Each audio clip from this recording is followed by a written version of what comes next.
This is Nightline. Thank you for staying with us. We are bringing you extended coverage tonight of the deaths of more than 20 young men and boys in the Eastern Cape. They'd left their homes, of course, to undergo the traditional rite of passage. Now, a lot of alarm coming from both government and the various other interested parties. Let's bring into the conversation Chief Mwelo Nongonyane of the Eastern Cape House of Traditional Leaders, who's joining us by phone. Chief Nongonyane, good evening to you. Thank you for your time. So, Minister of Health, Zweli Mkhize, speaking to ENCA earlier, was saying that the deaths of these young men could have been prevented. Why then were they not prevented? Well, thank you very much. Good evening to you and to all your viewers at home.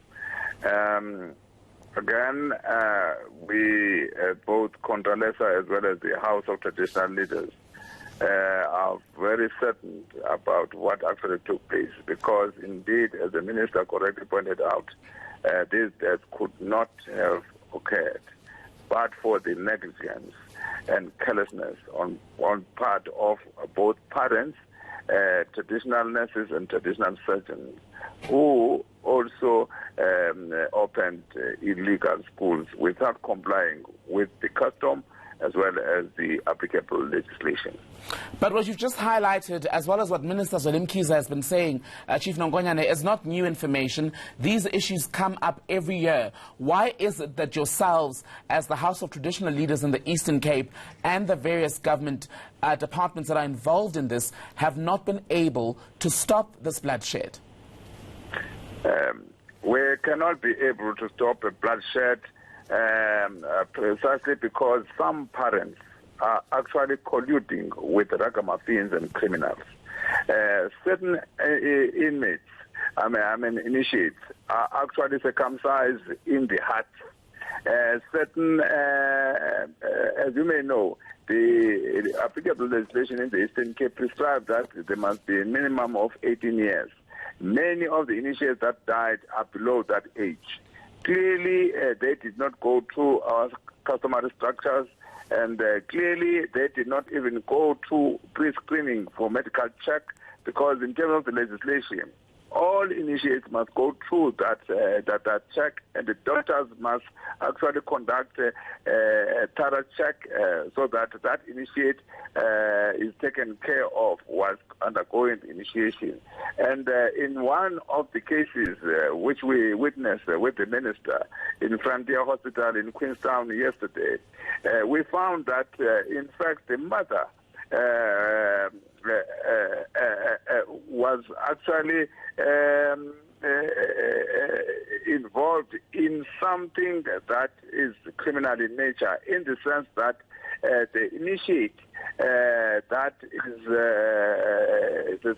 was supposed to go for initiation, he went to the doctor. The doctor said he had a heart attack.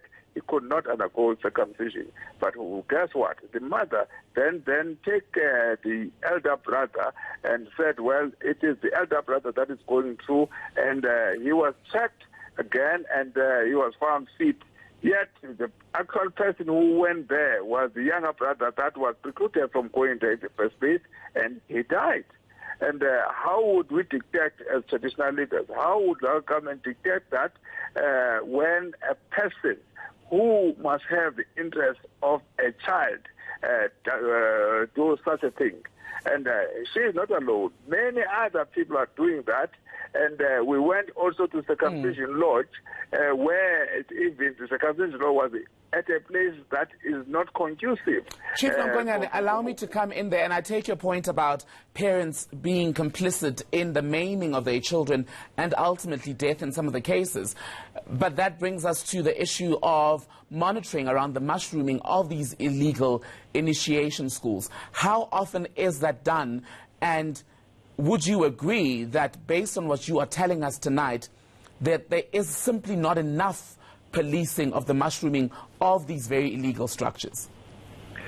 Well, it would be impossible, because one of the initiates was actually in the bedroom within the household. How would we police that? Because we don't know. And clearly here, there's a criminal element that we need to fight.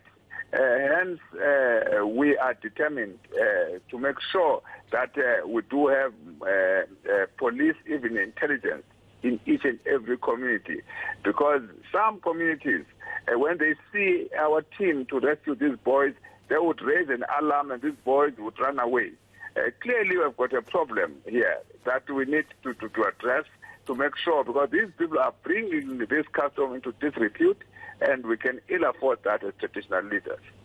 One of the suggestions that I understand the Minister Zweli Mkhize made while on that visit to the Eastern Cape, where you travelled with him, was that there should perhaps be a replacing of the custom or a supplementing, if you will, through Western medicine. And from the reports that I've seen, you are not a very big fan of that suggestion. Is that accurate? We have fundamentally opposed that. And there is a promotion of MMC. For instance, today in Afrenzo, one of the initiates who have died, because the number now has increased, is one of the initiates that have gone through MMC. And there's no way that we can actually support the idea or the notion that our custom must be subjected to the colonialist. In other words, must be oppressed in that way. We are fundamentally opposed to that, and our view is that our own way, traditional circumcision, is the way to go. And we have agreed with the doctors and with the Department of Health, the Eastern Cape, and all other sister departments to work together, because, as I already indicated, the initiative must go through the doctors first to be checked, and again, the traditional surgeons and doctors who themselves that have undergone this custom are actually helping us in the mountain, and these traditional surgeons are actually trained by the doctors themselves.